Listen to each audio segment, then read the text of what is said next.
Hello there guys, welcome back to Younes Talks Football. I hope all of you are doing well. As we get into the preview for Palmeiras versus Chelsea. Now, before we do, I just want to say something real quick off the back of yesterday, because as we know, the show must go on and we transition ourselves back to football after what went down yesterday. Go and check out the video that I put out yesterday if you haven't seen it already, just to hear all of my thoughts and the messaging that I tried to hopefully get home to you guys. But to sum it up one more time before we wrap up, just remember, take chance of all the opportunities that come your way, maximize all of your time, and don't let any needless ego trips or pointless grudges get in the way of your relationships with others. Be good to others, be nice to others, because you never know what's around the corner. Be close to your loved ones, go that extra mile for them, hug your close ones, tell them that you love them.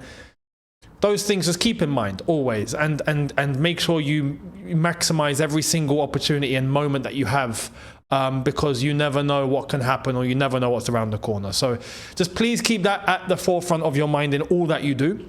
And obviously the show must go on. Life continues, at least for us. For Diogo Jota's family, it's not going to be the case for a long time, and my thoughts are continuously with them and all people around the world that go through this sort of thing on a day-to-day basis and that we don't even hear about. So football is what we're here for. Football is what we love. Football is kind of what gets us to escape from a lot of these things too. So the show must go on. We move back to the football. The Estevao Willian derby is what this is. Palmeiras versus Chelsea. This is going to be an interesting one because of Estevao Willian, really. And he's come out with a couple of quotes that I've seen this morning and I've gone, hey, hang on a sec. Now, I get it, no hard feelings, but you don't want to really hear it. In fact, talking about quotes and everything, just to give you guys lowdown, because there was no videos yesterday except for the Diogo Jota video. There's going to be a transfer video later on tonight. We've got loads of news to cover from yesterday and today, right? There's things on Madueke. There's things on, we've heard what's happened with Nico Williams. That needs to be spoken about. That will be later tonight. There's been a couple of other things too. I need to assemble everything and make sure that I cover it all. But later on tonight, there will be a transfer news video, so make sure you're here for that. And then there's a watch along in the early hours of the morning. 2 a.m. UK time is kickoff for Palmeiras Chelsea. For me, it's going to be 5 a.m. We're going to start about half an hour beforehand, so make sure you're here for the watch along. Then there will be the review straight after the game, and then tomorrow there is going to be a news video as well. So later on in the evening tomorrow, there's going to be a news video as well. So that's the schedule. Make sure you're here for all of that. Subscribe, notification bell. But Estevao Willian said something that I was like, okay. He's talking about his desire to play in Spain, and that, it's something in his mind, and he knows that his focus right now is on Palmeiras, finishing at Palmeiras and going to Chelsea and playing for Chelsea, but playing in Spain is something he wants to do. I'm like, we've heard this one before, haven't we? So, I don't know. Are Chelsea going to be a stepping stone? I mean, look, I don't want to take away from his dream. He's got his ambitions, and he's right to have that. No problem. But if that's the case, you see, it's moments like this where giving out really long contracts actually comes in our favour. Yeah, it's these sort of things. Because if you get an opportunity where a player that plays for you now is thinking about going elsewhere, he's probably still got 4 or 5 years left on his contract, or maybe at least 2 or 3 minimum. And you can get a substantial fee if the player doesn't actually want to be with you any longer. We had this thing with Eden Hazard. Now, Eden Hazard was sold off to Real Madrid, and we sold him for a lot of money, if you remember. But it was his desire after serving for... You're probably thinking, what the hell is happening? I've recorded the whole video from that last moment you saw, and there was no sound. The beautiful life of a content creator. Honestly, it's the worst thing in the world. I know it's happened to a few others, and it happened to George not long ago either. It's happened to me. Fantastic. It's this time again. I've not had it happen in a while, and here we flipping. I've got to do everything again from the point of Eden Hazard. Where was I? I can't believe this. I gave you guys the lineups, the news, the score prediction, everything. Doesn't even matter. I've got to do all that again. So, without further ado, Eden Hazard and his desire to go to Real Madrid. That was a case where we managed to get the best out of Eden Hazard for a long duration, and then he left. And we managed to get good substantial money for him. So when it comes to Estevao Willian, and it comes to him having, if he has this ambition, if that's the plan in his head, then in order for that to happen, he has to play really well for Chelsea. If not, that doesn't happen. So you've got to look at that and think, you know what, maybe that works out for us in the long run. Maybe it does. If we get a good amount of time from him and he actually kills it, only then does the interest generate from a club like Real Madrid or Barcelona or wherever. So if he doesn't play well for us, that's not going to happen. So he's got to do his deed at Chelsea first to even get to that dream in the first place, which means it benefits all of us anyway. I appreciate each player has their own ambition, has their own goals, and maybe this is one of them, which is understandable for South America. And I think they all have this Real Madrid-Barcelona thing in their heads, which is normal. But you got to do everything at Chelsea first. Yeah, and this is where having a long contract, I'm not sure if I've mentioned this already. I don't know what I've said or what I've not said now. I'm bewildered. But I just hope I don't touch the mic again. I've got to check the sound levels and make sure it's working. But this is where having a long contract actually comes in favor. So you see these death row contracts that were going crazy, 8-9 years. Well, this is where it actually works, because you get an Estevao Willian, for example, on a really long deal. And even if he gives us 6-7 years, you've still got 2 or 3 years left on your deal. And you still are going to get money. If it means that he wants to go to a Real Madrid or Barca or there's interest or something, then we can ask for a huge fee. So that's one of the benefits of having death row contracts, I guess. But that's Estevao Willian. We'll see how he's going to fare. We'll keep an eye on him to see how he's going to play against us, a Premier League team. And it will be a good trial for him, or for us to see how he would fare against his future teammates. So we'll keep an eye on him during the game. We'll see on the watch along how he's going to fare, and we can discuss that between ourselves. Now, when it comes to the game, we do have a couple of players that are not going to be featuring. Actually, we've got 3. We've got Caicedo that we know is suspended, and that's a shame. Personally, I did have a plan in my head where I'd go, no, it's fine, we'll manage without Caicedo. I even said that on All You Can Eat Chelsea, where I was like, yeah, without Caicedo we'll be fine because we've got Lavia. Or do we? Maresca in the press conference did say that Lavia has an issue. A small muscular problem, again. Now, I don't know what muscle, I don't know what problem. Is it the same one? Is it a different one? God knows. Now, he didn't play the whole game against Benfica, but this is, that's talking about Benfica. Did I even talk about Palmeiras and what to expect from them? I don't even know. I don't even know. Flipping hell, I hate this. Anyway, let's go one by one. This is going to be edited anyway, so I'll go and check. But with Lavia and the Benfica game, he didn't play the whole thing. He did come off. We remember Dewsbury Hall came on and we had Gusto tuck into midfield and all of that madness, which cannot happen again, by the way, and I'm going to come to that. But Lavia with a small muscular problem means that he's going to be assessed late. We'll see if he's going to be available or not, but it didn't sound good. I don't expect him to play. So what do we do in that regard? Well, I'll explain all of that when we get to the team. But Caicedo's missing, Lavia looking like he's going to be missing. And there's also Pedro Neto, who understandably, because of what happened yesterday, he was close to Diogo Jota. He knew his brother as well. So it's a tough time for Pedro Neto, I'm sure. Now, I know some people are going to bring up comparisons, and it's not the right thing to do. Some people might bring up Frank Lampard and say, no, but you know, Pedro Neto, he should stick with it and he should play.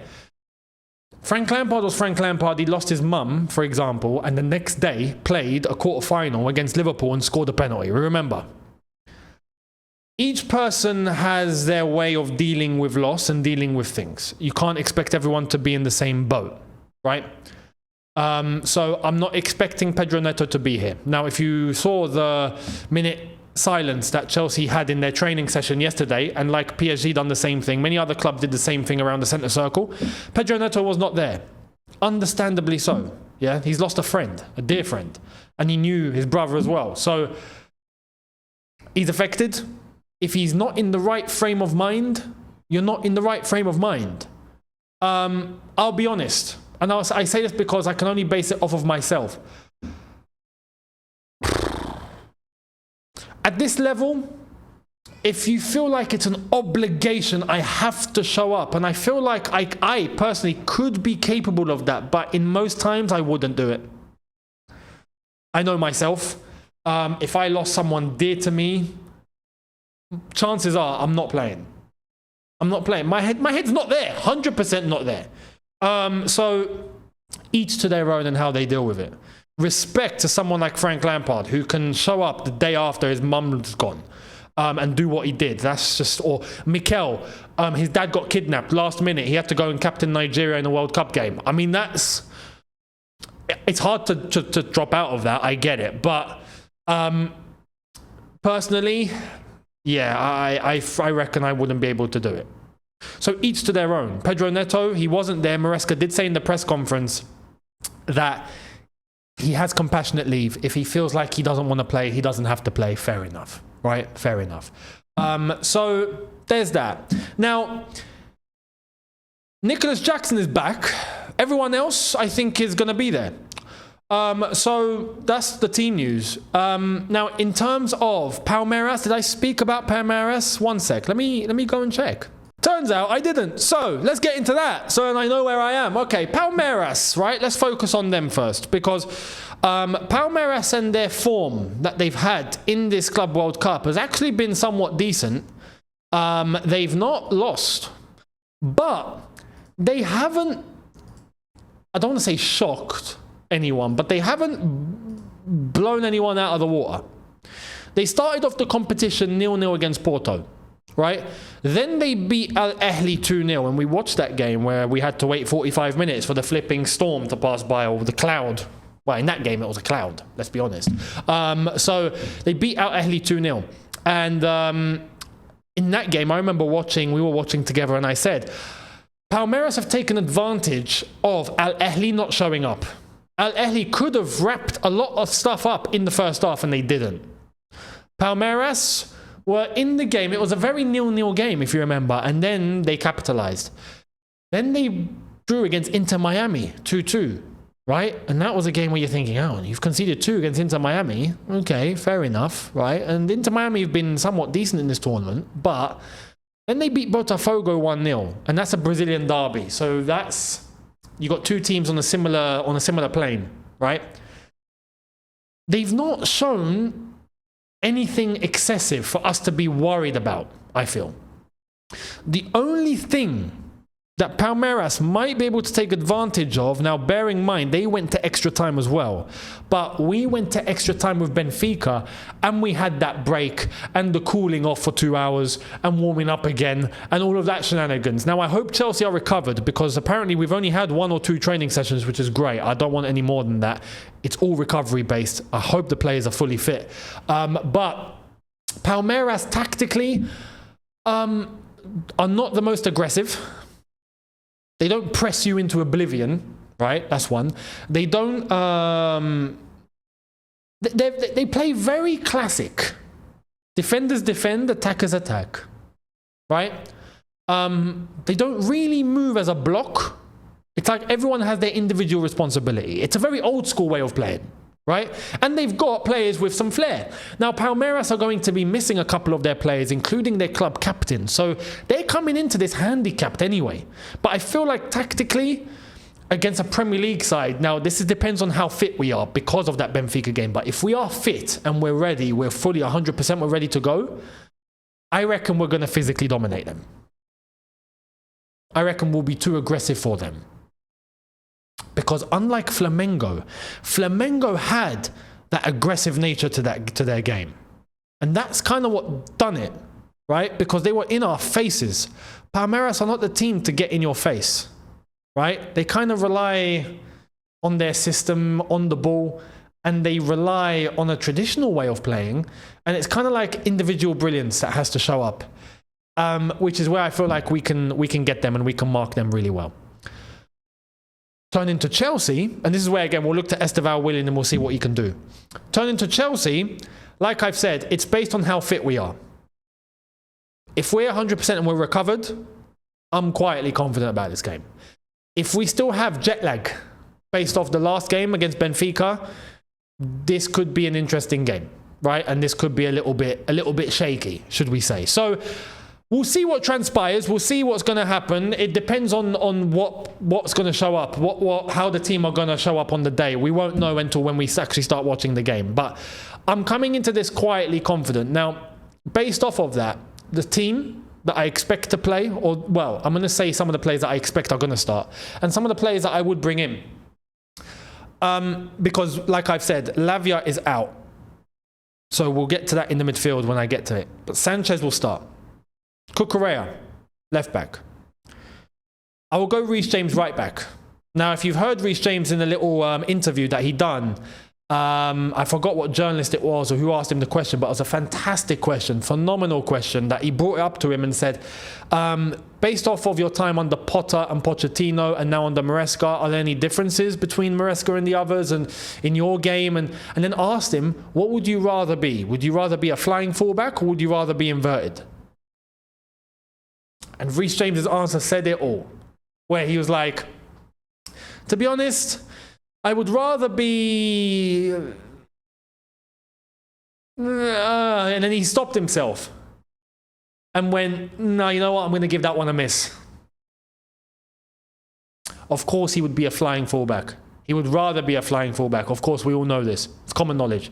And it goes back to Thomas Tuchel in the England team and how he used him and how happy Reece James was with that role and with that, obviously, with being with TT. And that's not to say he's against Maresca. He's not. We know this. He's not. But how would he rather be used? I think he's a very good professional and he'll do what's asked of him. But how would he rather be used? Flying fullback, of course.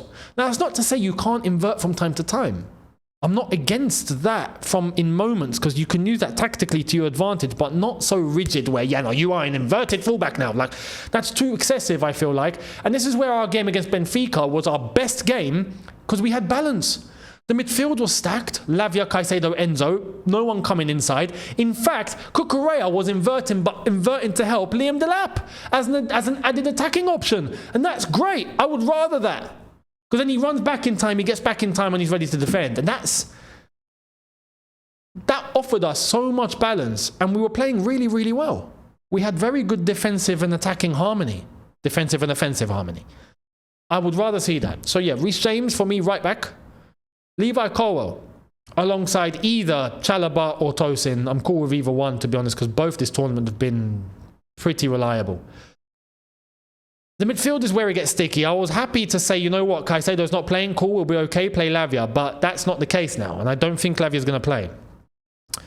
And I hope his issue isn't a recurring issue, the same problem. I hope it's not something to worry about going into the new season. But I would go... I don't want Gusto in midfield. This is what I'm scared of. I think Maresca might play Reece James or Gusto in midfield. I'm like, please, for the love of all that is holy, please don't. Please don't. Just please don't.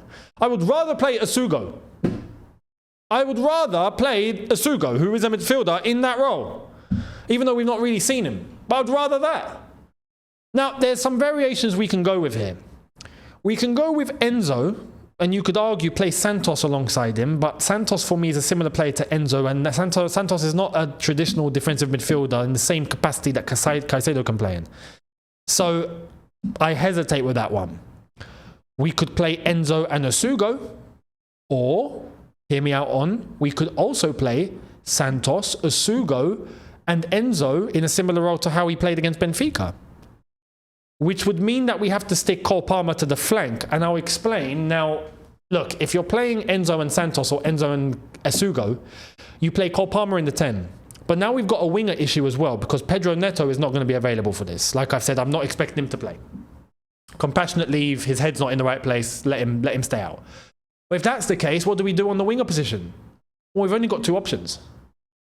We either play Enzo in the 10, Palma on the left, probably, and Madueke on the right. Some would switch it, but Palma on the left against Benfica looked fantastic.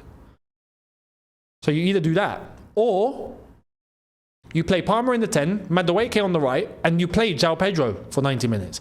But Maresca did say in the press conference that João Pedro will get minutes. So he's not going to start. He's just walked into the club. Imagine him just starting. Maybe he might because of Pedro Neto. Maybe. But the press conference was after the Diogo Jota loss. And he did acknowledge Pedro Neto won't be there. But he did say that João Pedro will get minutes. So I'm not expecting João Pedro to start. Which means that I am expecting...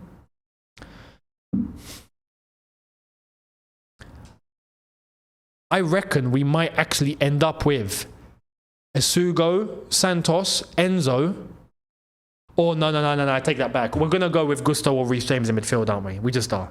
I think what's going to happen is it's going to be Reece James or Gusto in midfield, alongside Enzo, Palmer in the 10. No. Damn, it's difficult. Either Santos or Esugo, alongside Gusto or Reece James. Enzo just ahead, Palmer on the left, Madueke on the right, Liam Delap up top is what I feel like Maresca will do. Personally, I'm not against having Palmer on the left, Madueke on the right, Enzo in the middle with Santos and Esugo. But I feel like what we should do is Enzo alongside Santos or Esugo. Probably Esugo. Or Santos, whichever one. Santos is Brazilian as well. That might come in favour. Palmer in the 10. João Pedro on the left. Madueke on the right. And Liam Delap up top is what I would do. Remember, João Pedro is Brazilian as well. This game would suit him.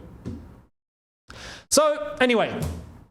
We'll see what happens. Liam Delap will start as well, I'm pretty sure. Maybe Nicholas Jackson might come off the bench later on in the game.